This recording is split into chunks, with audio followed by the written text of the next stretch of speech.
Well, I think we should continue our class now. So it seems that 2 students are missing. No? So that's why we say the knowledge, the wisdom is very, very essential. Very, very essential. So if you have the wisdom, you would understand that this is the best chance now to learn the teachings of the Buddha. And the most important teaching of the Buddha is this Abhidhamma and meditation. Now we are teaching them to you now. And actually I'm teaching in more detail than I taught before. And both I and Anthony, we are exerting great effort to explain to you in detail so that you can understand. So the knowledge of the Buddha's teaching is the most important knowledge and the most beneficial knowledge in life.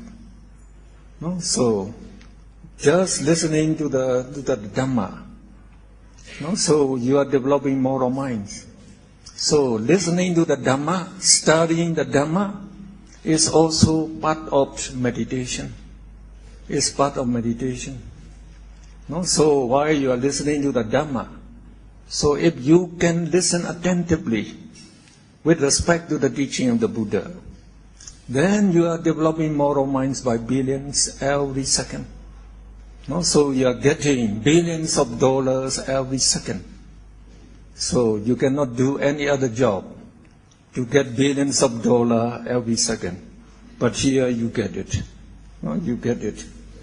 So you should know it is very beneficial. And as I told you, this Abhidhamma is most interesting because it tells about ourselves. About ourselves in detail. And the mind is the most the powerful faculty in the whole world. It controls the whole world. And it is your mind that determines your success and failure, happiness and sorrow. And your fate and destiny depend on this mind. Only when you get the knowledge, then you can live very wisely. So you try to get to understand the teaching. We are explaining in detail.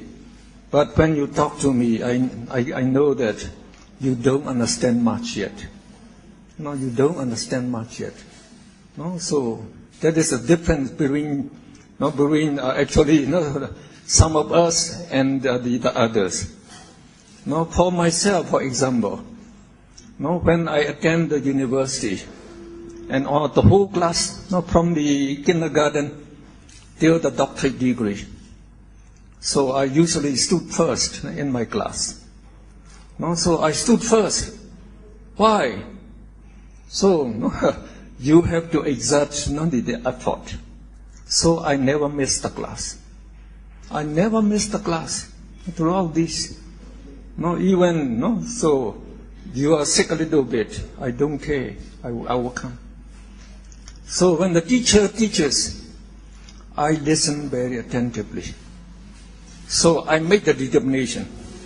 Whatever the teacher teaches now, I must understand. So when the teacher he teaches, he explains. So if you don't understand that, only when you come back to your place and try to read it, it will be very difficult to understand.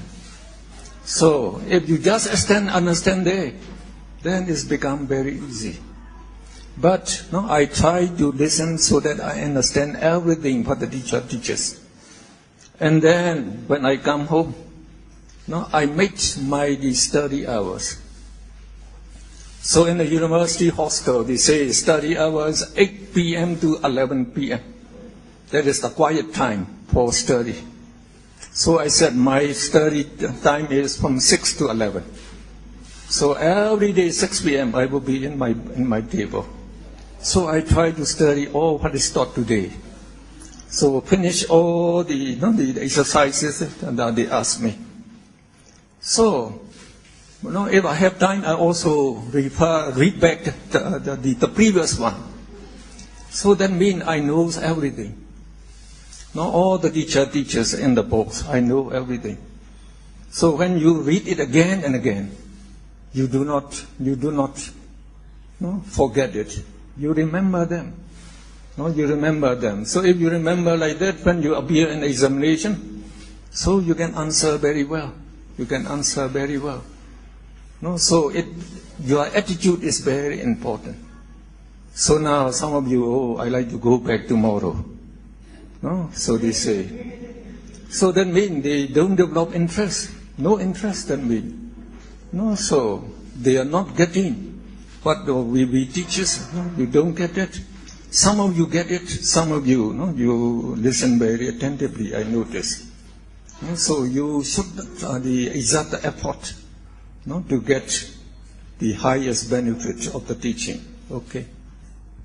Those of you who have difficulty to understand our teaching, you should understand you have a lot of defilements, especially these 5 nivarana, the hindrances. So the hindrances are disturbing you. Now, the best way to conquer these hindrances is by undertaking samatha bhavana, tranquility meditation. So this tranquility meditation is very important. Very important.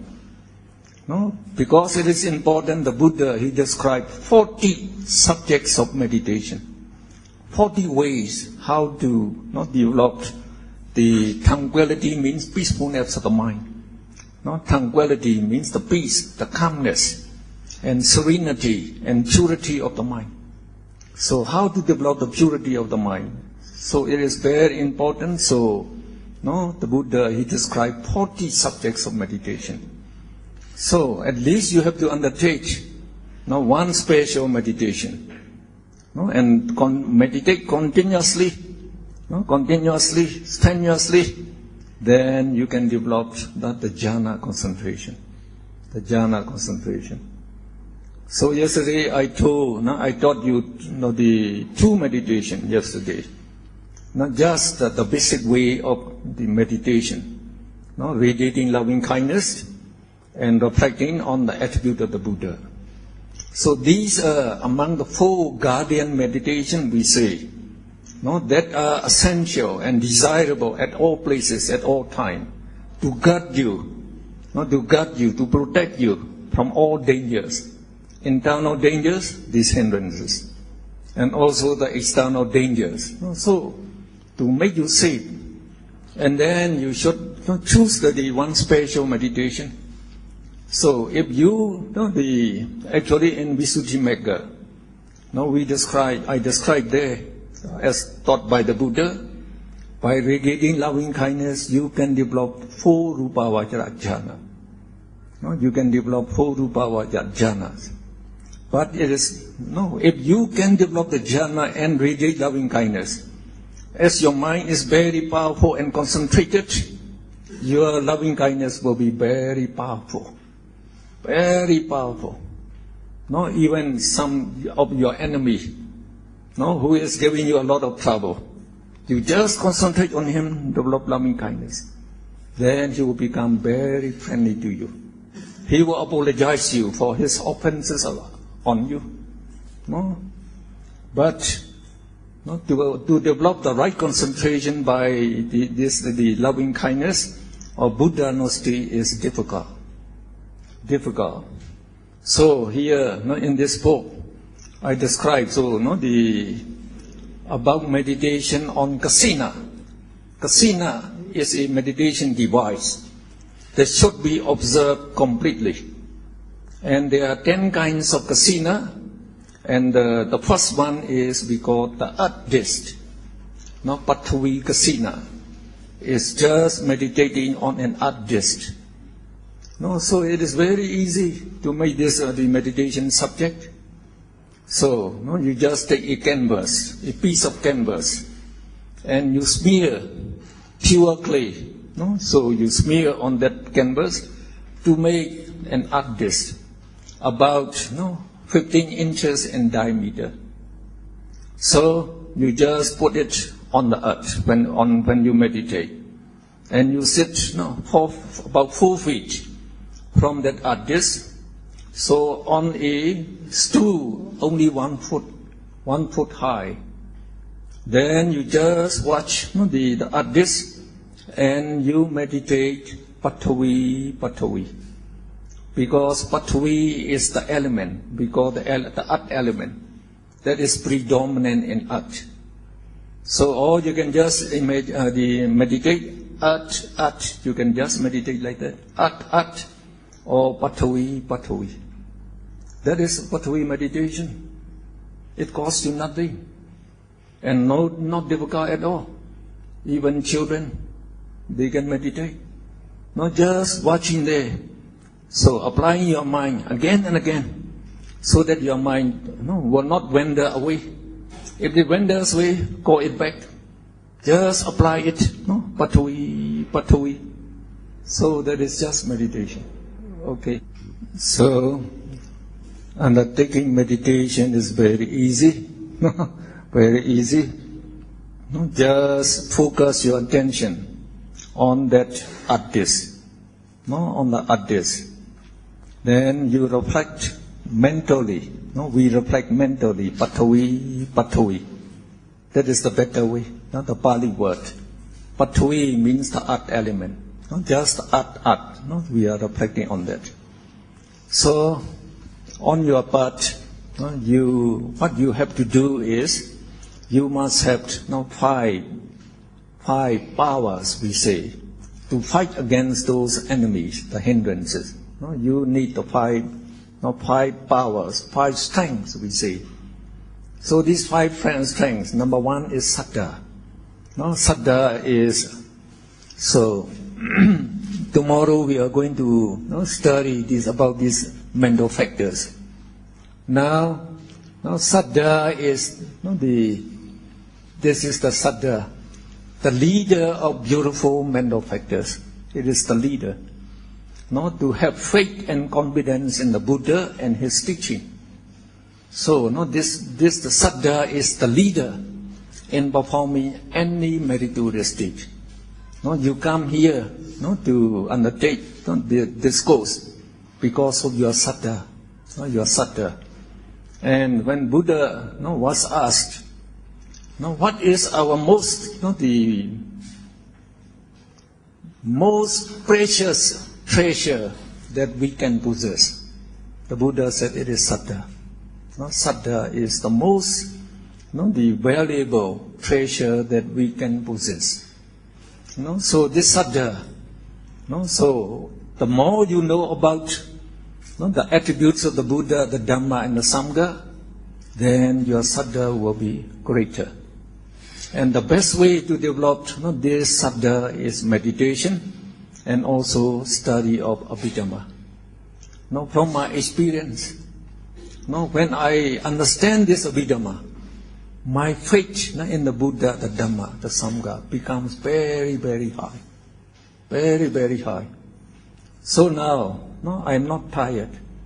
I can teach you the whole day if you can listen. If you can listen, I can teach you the whole day. So people ask me, how old are you?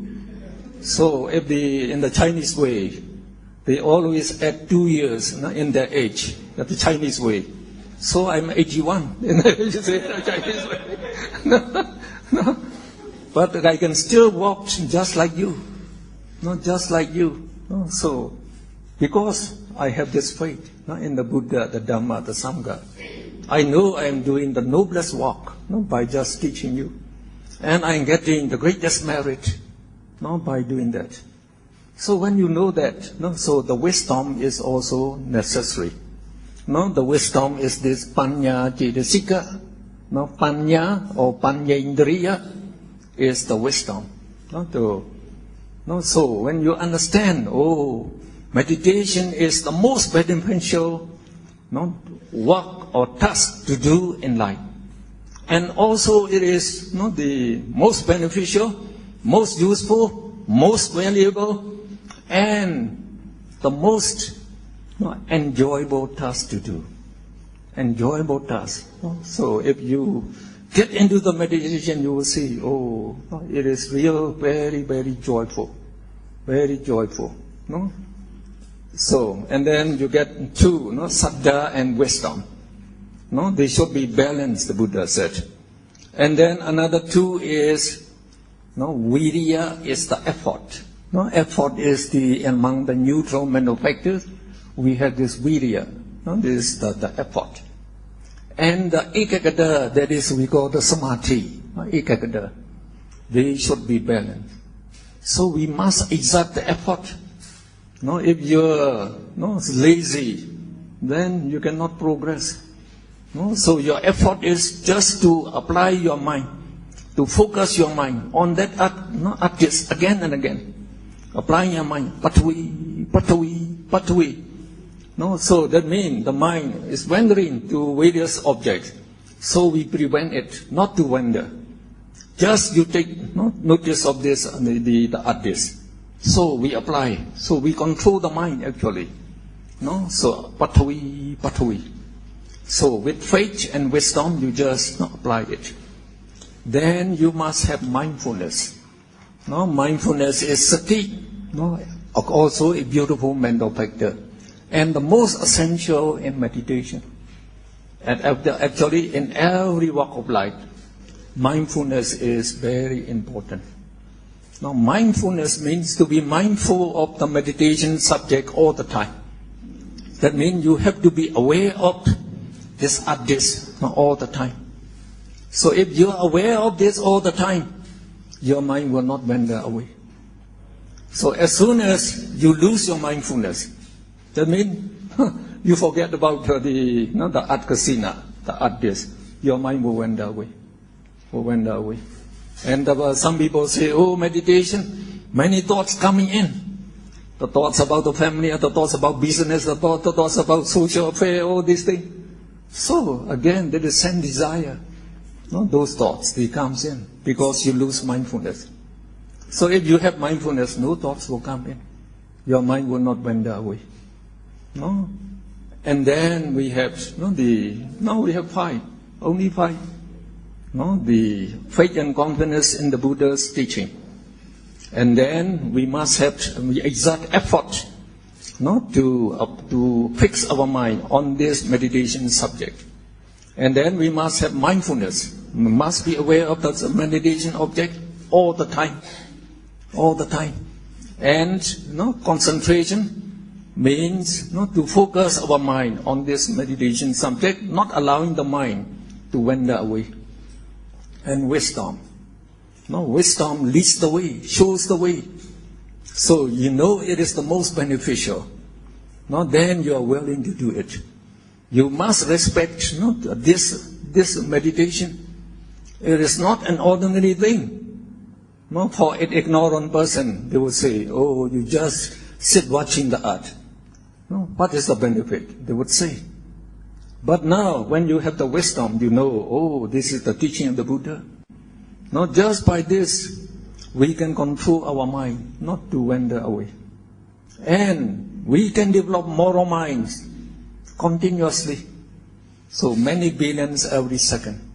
So we are getting many billions of good karmas, which are more valuable than billions of dollars. The US dollars, I mean. More valuable than US dollars. So it is the noblest way. It is the only way the Buddha said to go to Nibbana. To go to Nibbana, no other way. No other way. So you should know the teaching of the Buddha, the way, what is that, the Eightfold Noble Path. Yesterday we described something. So you must know it. So if you just meditate on that, Patavi, Patavi, Patavi, Patavi, then you are developing moral minds, Mahakusala Chaita by billions, and accompanied by these five jhana factors. We tackle applying the mind again and again to that object. Vichara, sustain the mind by examining that sense object again and again. And piti, joy and happiness, in doing this work. When you know it is very beneficial and very noble and very, it is the way to go to Nibbana. Then you will have joy. Now, if you don't have joy, that you mean you don't have understanding. So some person asked me, should we have joy in meditation? Definitely you should have joy. Because we are developing these jhana factors, including this joy and happiness. Sukha is happiness. No, pleasant feeling and happiness, they are connected. No, so just by meditation there, this joy and the happiness they will increase, they will become stronger and stronger. And then ekagata, one-pointedness. No, it unites the mind and keep it fixed on that meditation subject. So that is the walking in meditation. And that English proverb is very, very nice. So I'm very fond of the proverbs also. So they say in one English proverb, take care of the pences, the pound will take care of itself. You understand the meaning? Not like in the England they use the pennies, the pences is the pennies, and then the pound is their high money. So they mean take care of the pences, the pennies, and spending them. Try to take care where you really need to buy it, to spend it. So if you take care of this, don't worry about the pound. The pound will take care of itself. So now that means you will not be extravagant. You don't spend the unnecessarily. So that is very good. The same thing here. You just exert the effort and focus your mind on the others, and just reflect patwi. That's all what you have to do. Then the rest, these jhana factors, they will do their work. So while you are meditating, we say moral mind, accompanied by these jhana factors, arise again and again. So when they arise and again, they have the repetition effect. So in the Patthana causal relation, the Buddha, he described the repetition effect. By example, you study Abhidhamma one time. You understand to a certain extent, but you don't understand all. Now if you study the next time, you attend my lecture the next time, you will know better. You will know better and better and better. If you keep reading, then you know very well everything. So that is repetition effect, we say. You just do that. So the jhana factors, they will become stronger and stronger, and they will suppress those hindrances. The hindrances, they will suppress for you. You don't need to suppress them. So when they are well suppressed, those hindrances will not arise in your mind anymore. Then you will find that your mind is not wandering anymore. It just remains focused on the others for half an hour, for 1 hour. Then you will get the meditation sign. We have the Chinese saying, one picture is worth 1,000 words. So when you see by your eyes, you understand better and you remember better. So please look on page 48. So the middle paragraph, that is the 4th paragraph of that page. Now the 5 factors of jhana are being developed slowly in meditation. The initial application, vitakka, applies the mind to the artist again and again. It temporarily inhibits. Inhibits means prevents sloth and torpor from arising in the mind. So, this vitakka will eliminate sloth and torpor temporarily.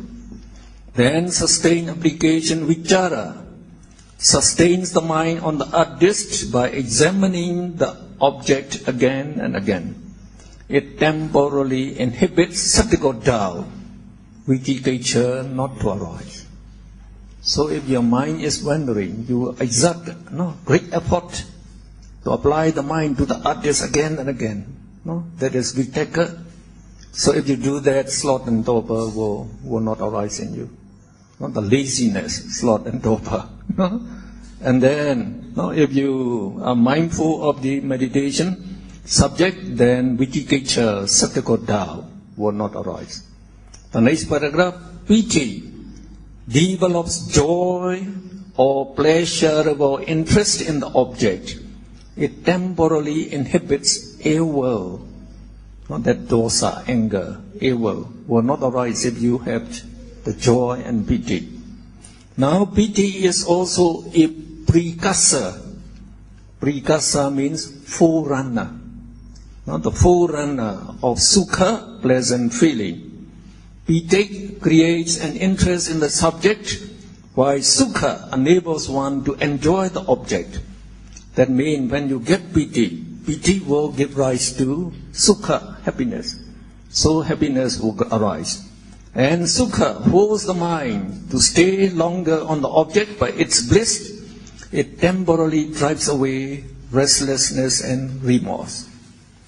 And ekaggata unites the citta and its concomitants. Concomitants mean mental factors, not the citta and mental factors, on the object to reach the state of one-pointedness. It temporarily inhibits sense desire. Sense desire is the worst enemy, and that can be suppressed by this concentration we call ekaggata. Yes. Now, when the hindrances are suppressed by the jhana factors not to arise in the mind, your mind becomes calm, peaceful, and not wandering anymore. If you can concentrate on the addis for half an hour or more continuously, try to close your eyes, intermittently. Intermittently means, so now you close it. If you cannot see the addis, open it again. And you just keep on meditating for some time, then you close your eyes again. And you will see that at one stage, when you close your eyes, you can see the addis with closed eyes, as you have seen it with open eyes. Then we say you attain the acquired sign or learning sign. It is at the bottom of the second last paragraph. You can see that word, acquired sign, ukkaha namitta. We also call it the learning sign. When you get that acquired sign, then you can go to the meditation hall or to your private room, and you keep on meditation on that sign. With closed eye, you can see that addis. So this sign is identical with the original addis. So you keep on reflecting patui, patui with closed eyes. So just keep your mind fixed on that, the image we call the learning sign. And your concentration will rise. And when you attain the neighborhood concentration, neighborhood means close to the jhana. When you come to that meditation, the sign changes. So it becomes very clear and smooth, just like the mirror, and very bright, very distinct. So then we say you attain the counter sign. So on page 49, the second line there, at the end of the second line you can see the counter sign, patibhaga namitta. Now we describe the difference between the two signs in the next paragraph. The difference between the two signs is very distinct. Ukkaha namitta, the acquired sign, is an exact mental replica of the original object.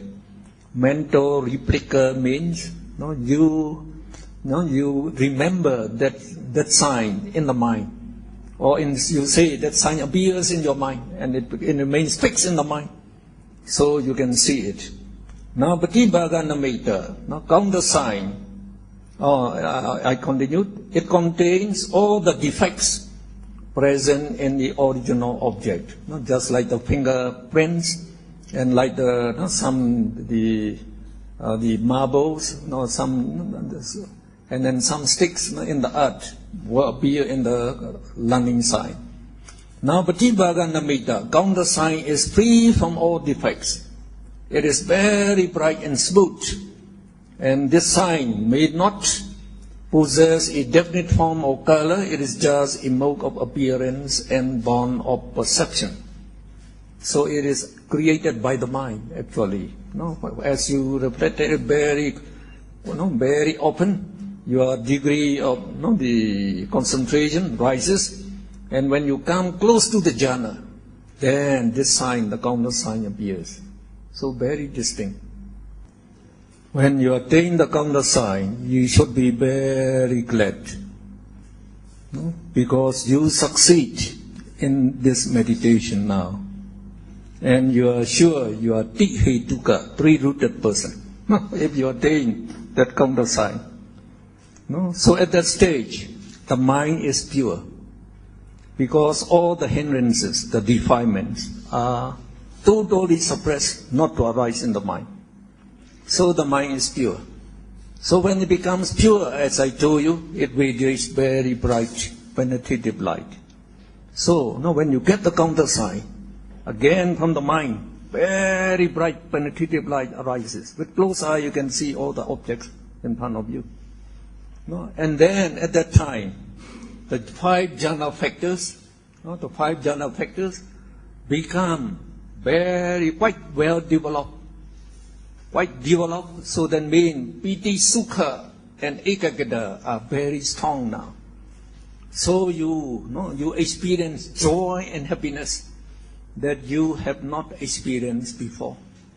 So even at this stage, you enjoy bliss and happiness much superior than the sensual pleasure. So, and ekagata is very strong. It unites all these consciousness mental factors to remain focused on that counter sign for 1 hour, 2 hours, 3 hours. Your mind would not wander away. It would just remain fixed there. Now you have to extend that counter sign. So that counter sign appears by your mind power. And you can extend it by your mind power. You just make a wish. May the counter sign becomes 1 inch larger. Another inch larger, another inch larger, another inch larger. So you just expand it until it fills all the spaces in front of you. So that is the expanded counter sign. Then you fix your attention on that expanded counter sign and just keep your mind fixed there. So taking note, it is you can reflect Patavi, just keep that fixed. So if your mind can remain fixed at that counter sign for 1 hour, 2 hours, 3 hours, then we say you attain the first jhana. So the first jhana, much superior than the neighborhood concentration. Now in the first jhana, all the 5 jhana factors are fully developed. So piti sukha is very strong. So you enjoy the happiness and bliss. So we say the highest the happiness and bliss in the world. That is, we say worldly happiness. Now what you should do is you have to practice to be very skillful in developing this first Rupa Vajra jhana. And in this Rupa Vajra jhana, we say all the 5 jhana factors are present. Then you should go higher to the second jhana. It's not difficult anymore to go higher. So in going higher, we eliminate this vitaka. Because vitaka becomes an enemy of jhana. As vitaka applies the mind to various objects. So you are in the jhana state. If vitaka applies your mind to your sweetheart or husband or your family, you are out of jhana. You lose your jhana. So without the jhana, we call it the second jhana, which is more sublime, the sublime, more calm, and more blissful than the first jhana. So to do that, we do meditation again. That is not the expanded countersign. No, they will remain in your vision. As soon as you close your eye, that countersign will appear. You meditate on this again, patui. But this time you don't allow vitaka to arise in the mind. You can do that by just fixing your mind on that countersign. Keep your mind fixed there without vitaka applying it. Then when you can remain in that countersign for 1 hour, 2 hours, 3 hours, without vitaka now, we say you attain the second jhana. So in the second jhana, you have only 4 jhana factors. Vichara, piti, sukha, ekaggata. Then when you are skillful in the second jhana, you go higher again to the third jhana by eliminating vichara. Because if vichara is present, vitaka will come back. So if you can eliminate vichara, the mind will be more calm and stable, more powerful again. So you reflect on that expanded countersign again. This time you don't allow vichara to arise in the mind. So if your mind can remain fixed on that countersign for 1 hour, 2 hours, 3 hours, we say you attain the third jhana. In the third jhana, you have only piti, sukha, ekaggata. Only 3 jhana factors. That means piti, sukha are more developed than the previous jhana. So you get greater joy and greater happiness. Now again, we eliminate this piti again. Because if piti is present, vitaka, vichara would come back. And this joy, it lifts up your mind. So it agitates the mind to some extent. So if you can eliminate vitaka, you will get the fourth jhana, which contains only sukha ekaggata. That is more peaceful, more calm, and more powerful. So we meditate on the countersign again. This time we don't develop the joy. If you don't like the joy to arise in your mind, it will not arise. So just meditate on that expanded countersign, patui. So if it remains fixed there for 1 hour, 2 hours, you get the fourth jhana. Only sukha ekaggata present. So sukha is the highest among all the jhana in this fourth jhana. So we say it is the greatest mundane or worldly bliss. Not worldly bliss. So don't stop there. You can go higher by eliminating that sukha. But when the sukha is very pleasant, so it attracts the lobha, greed. To arise. Oh, so blissful. Oh, so nice. So I like it. I would like to get attached to it. So better get rid of the sukha. So when you get rid of sukha, upekha will arise. Upekha ekaggata. And this upekha is not only the neutral feeling, as we say upekha here, it also refers to this mental factor, tatra majjhatata. We also call this upekha, tatra majjhatata. So it balances all the consciousness mental factors to be uniformly united.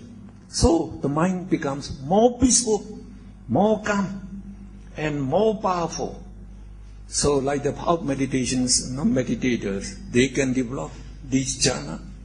All these jhana can be developed by many meditators nowadays. We are very happy.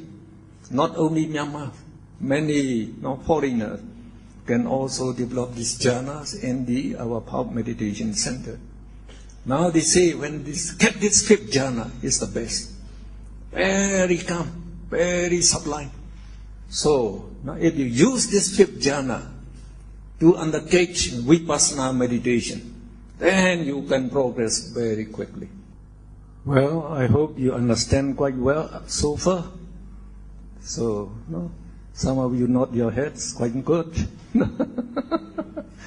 Now we can read the names of the 5 rupa vachara moral consciousness on page 50. So there we get the symbols in a box. So it is the same as this box here, but it is much clearer in the book. So the above five, the five words, they are the jhana factor. So tek means vitaka, cha means vichara, pi means piti, su means sukha, up means upika, ek means ekagada. And then up to the fourth jhana we get the positive sign, because up to the fourth jhana sukha is present. So I told you sukha is also mental pleasant feeling and bodily pleasant feeling, the sukha. So it also refers to somanasa, the same as somanasa. So we put in the positive sign. When the fifth jhana is upika, so we give it the negative sign. And below it, pa, du, ta, cha, pancha is first, second, third, fourth, fifth, in Pali. So we read the name, number one. So you just read the five jhana factors: vitaka, vichara, piti, sukha, ekagada. Now sukha, ekagada. You can just read like this. Here we eliminate A, because A, E, two vowels are close together. So we give you apostrophe. That shows A is eliminated there. So when A is absent, we can read sukhe ekagada. So you can read sukha, and you can also write sukha ekagada. Sahitam means together with. Together with these five jhana factors. Patamach jhana kusala chaitam. So that patama is the first.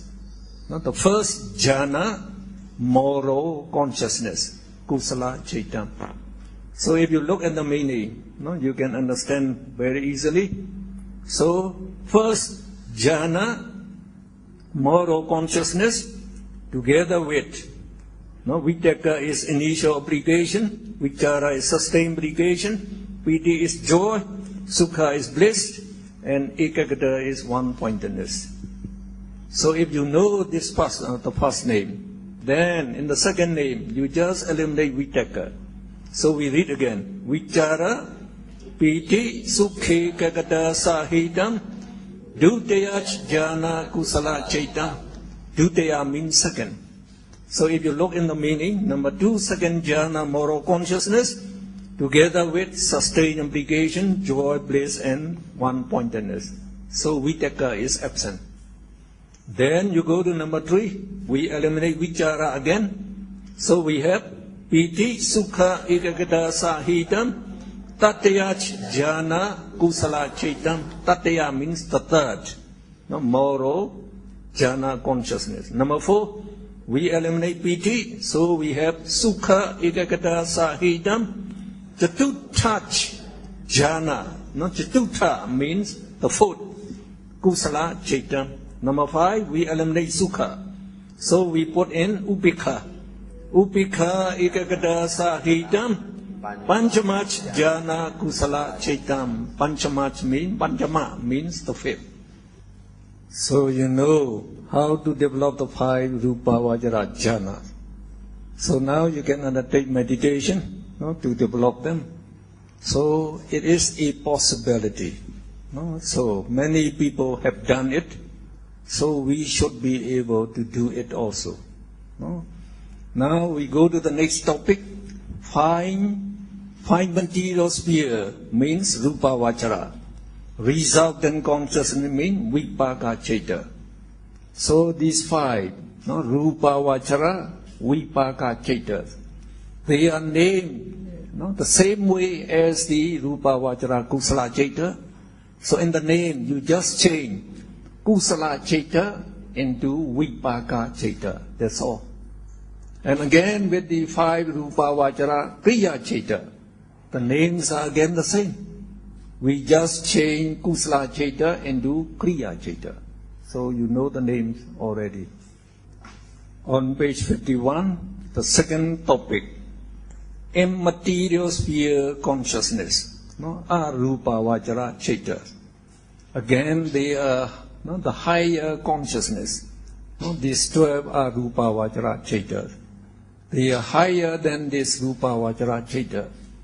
So when after you attain this 5 rupa vajra jhana, it's not difficult to go up to these arupa vajra jhana. So, if possible, you should also try to attain those 4 arupa vajra jhana.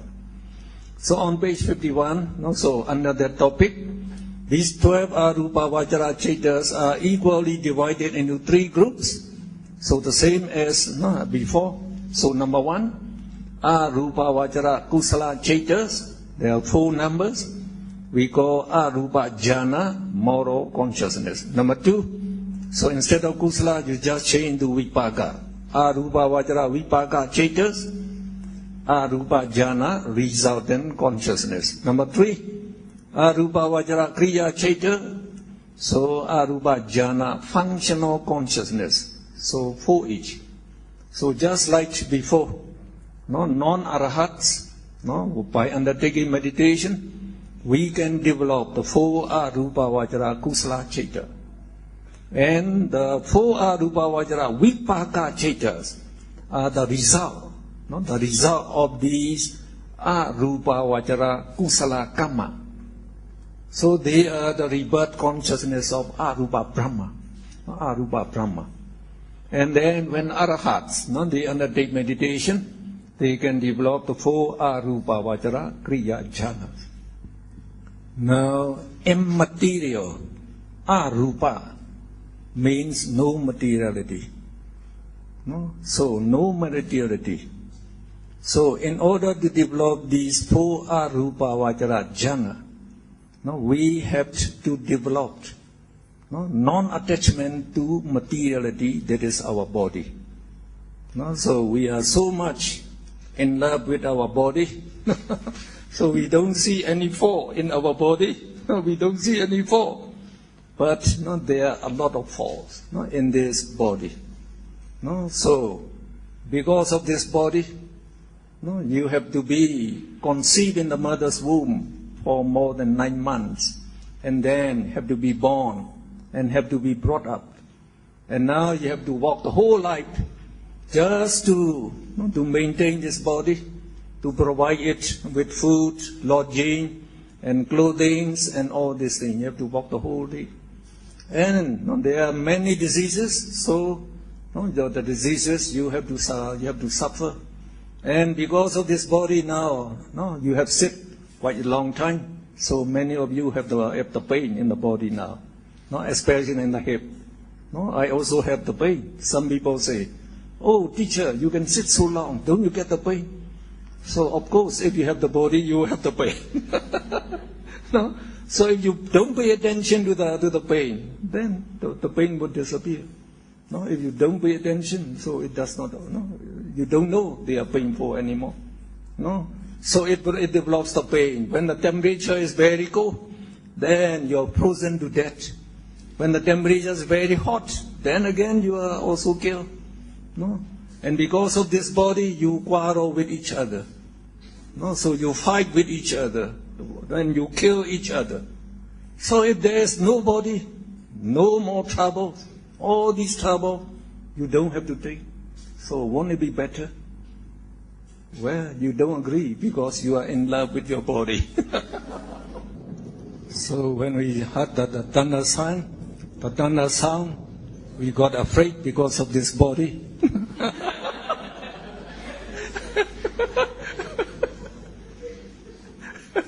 So anyway, you should reflect on the force of this body.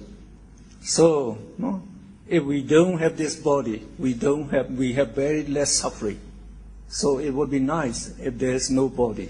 So try to develop some knowledge of the force of the body. Then we can go to the full arupa vajra jhana. Now to do that, you have to develop the fifth jhana again. So you have to, just like climbing up the ladder. So you have to climb, from first jhana, second jhana, third jhana, fourth jhana, fifth jhana.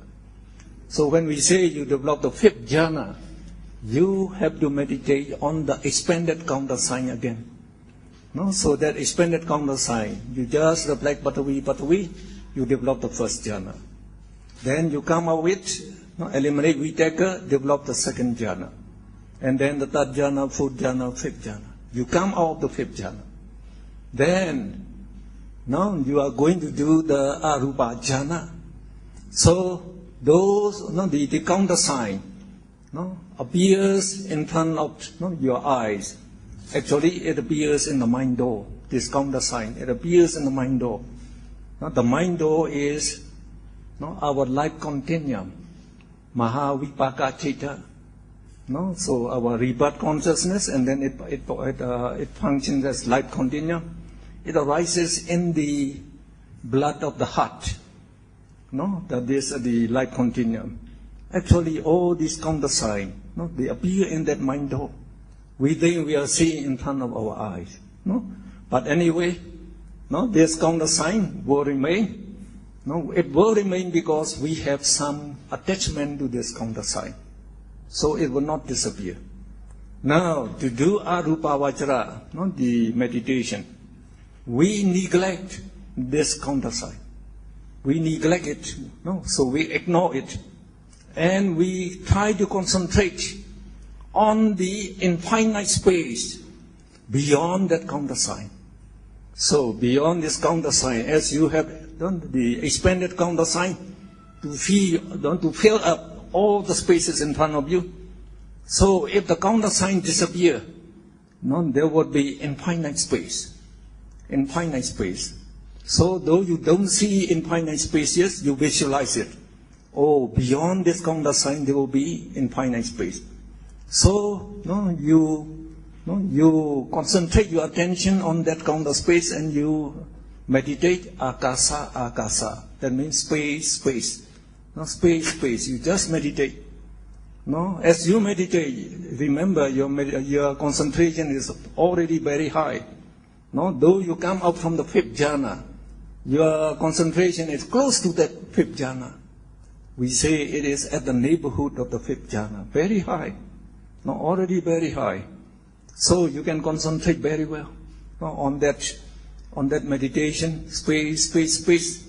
Now, if you can focus your mind quite well on that, the empty space, then your mind attachment to that counter sign would disappear. Then the counter sign, then that expanded counter sign will disappear. It disappears immediately. So now you can see the infinite space. So keep on meditation. But this time, space, agasa. If your mind remains fixed on that space for 1 hour, 2 hours, 3 hours, we say you attain the first Arupa Vajra jhana. Now as this jhana takes space as its object, it is called Akasa Nanja Yarana jhana. So the name is given on page 52. On page 52. So the third paragraph. So the third paragraph, you say, when his mind attachment, we call Nikanti, for the counter sign disappears. The counter sign suddenly disappears, unfolding or exposing endless space. Concentrating his mindfulness on the infinite space, he goes on meditating akasa, or space, till he reaches the first Arupa jhana. This jhana is called Akasa Nanja Yarana Kusala Chitta. Okay. Now you practice to become skillful in developing that Akasa Nanja Yarana Kusala jhana. Then, after developing that jhana, you come up from the jhana, then you focus on that Akasa Nanja Yarana Chitta. You take that as your meditation subject. And then you reflect vijnana, vijnana. Vijnana means consciousness, consciousness. So continuously. So if your mind remains on this meditation subject for 1 hour, 2 hours, 3 hours, we say you attain the second jhana. And because it concentrates on vijnana, we call it vijnananja yarana kusala cheta. So you can look on the middle paragraph. That is the paragraph below the first we have read. He then continues his meditation by concentrating his mindfulness on akasa nanja yarana kusala cheta, meditating vijnana, vijnana repeatedly till he reaches the second arupa jhana. This jhana is called vijnananja yarana kusala cheta. Now when you attain the jhana, you can look inside your body. You can look penetratively, you can see your heart. And you can see that life continuum, mahavipaka cheta, in the blood of the heart, arising there as a bright star, like a bright star. These beautiful consciousness, they are all bright because they are free from defilement. So that our life continuum is mahavipaka cheta, it is also bright, like a star. And we call that the mind door. And by looking at the mind door, you can see that infinite space. And also you can see akasa nantyayana kusala cheta taking this infinite space as its object. So that means you can see the cheta, vijnana, when you attain the jhana. So we say you reflect on that cheta, vijnana, vijnana, and you develop the second arupa jhana. Now when you go to the third jhana, then you neglect this akasa nanjayana cheta again. You don't pay attention to it. Then you reflect on nothingness. Nothingness. Nothingness means nothing exists. So how can you concentrate on nothingness? So that is a question. So the imam who meditated its answer. Well, it's easy. Now you can see it is the pointer. Now if I take it away, that is nothingness. Before it is present, now it is not present, it is nothingness. So just by reflecting on that nothingness, nothingness, nothingness, if you can concentrate for 1 hour, 2 hours, 3 hours, we say you attain the third jhana. And because it concentrates on nothingness, it is called akinchanya yarana jhana. So the next paragraph again, if you look in the book, to develop the third arupa jhana, he focuses his attention not on the akasa nanjayana kusala cheta, but on nothingness. Meditating, nati kenchi, there is nothing whatsoever, repeatedly, till he reaches the jhana. And this jhana is called akinchanya yatana kusala cheta. Akinchanya also means nothingness.